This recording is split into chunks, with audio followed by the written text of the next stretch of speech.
Para Estados Unidos, debilitado económicamente y con una cultura productiva declinante, el recurso de última instancia es la amenaza constante de guerra sustentada en el gasto militar. Pero amenaza de guerra y gasto militar poseen una dinámica diabólica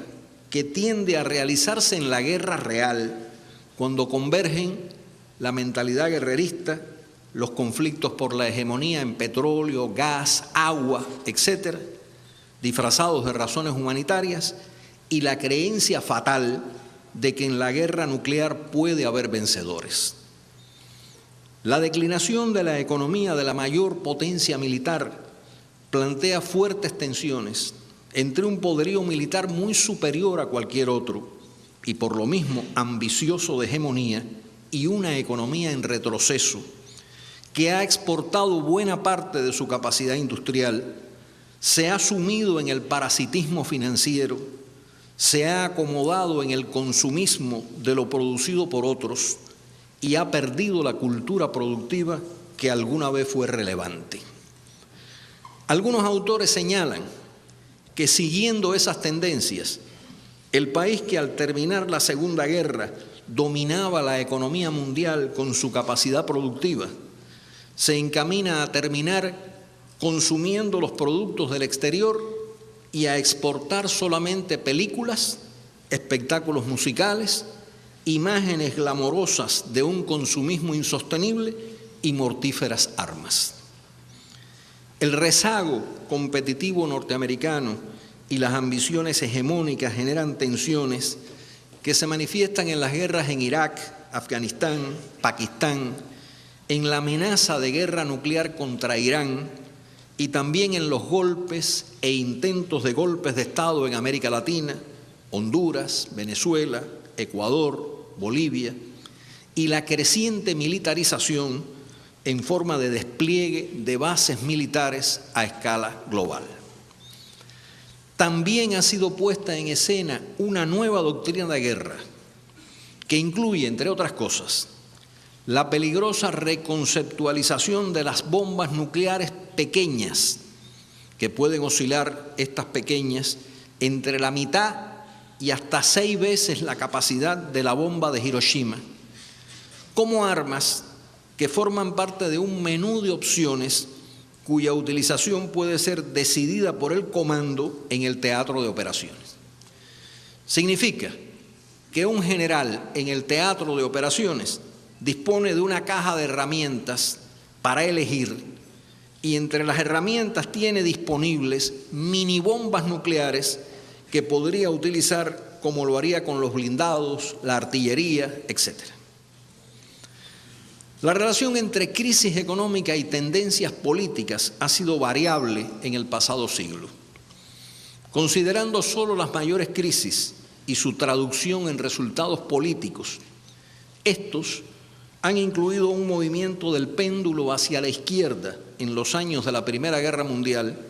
y hacia la derecha en los años de la Gran Depresión. La economía rusa de 1917 sufría los estragos de los años de guerra, pero también el impacto de la crisis económica europea.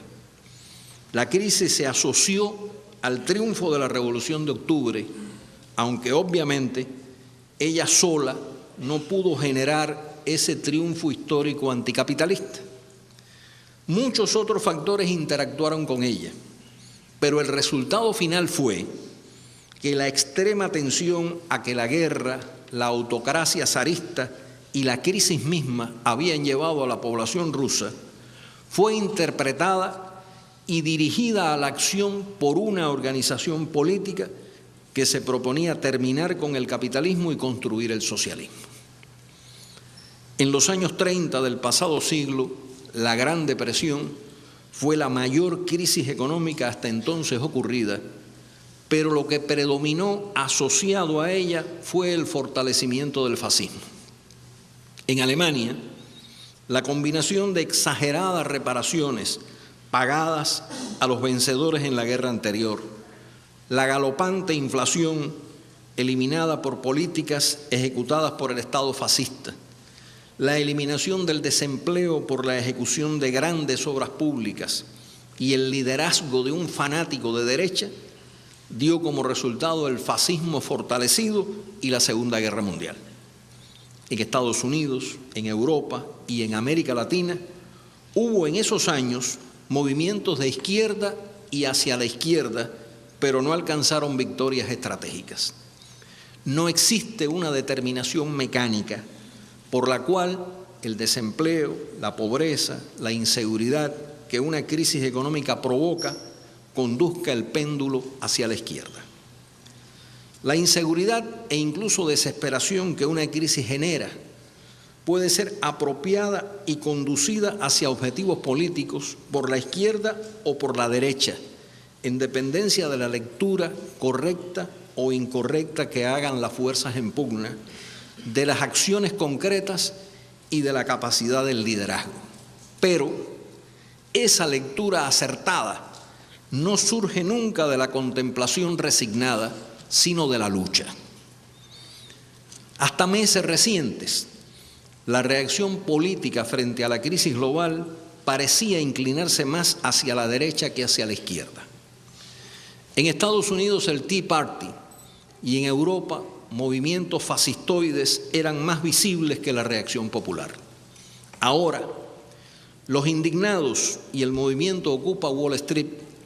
han irrumpido con potencial capacidad para convertirse en fuerzas antisistema si, como nos decía Frei Beto en el encuentro, se hacen de un proyecto que incluya no solo indignación, sino una propuesta movilizadora de raíces populares de contacto con el pueblo. El libro que hoy se presenta es un lúcido análisis y denuncia del capitalismo contemporáneo, pero es más que todo una convocatoria a la lucha y un antídoto contra el desánimo. Con Fidel hemos aprendido que para luchar por un mundo mejor,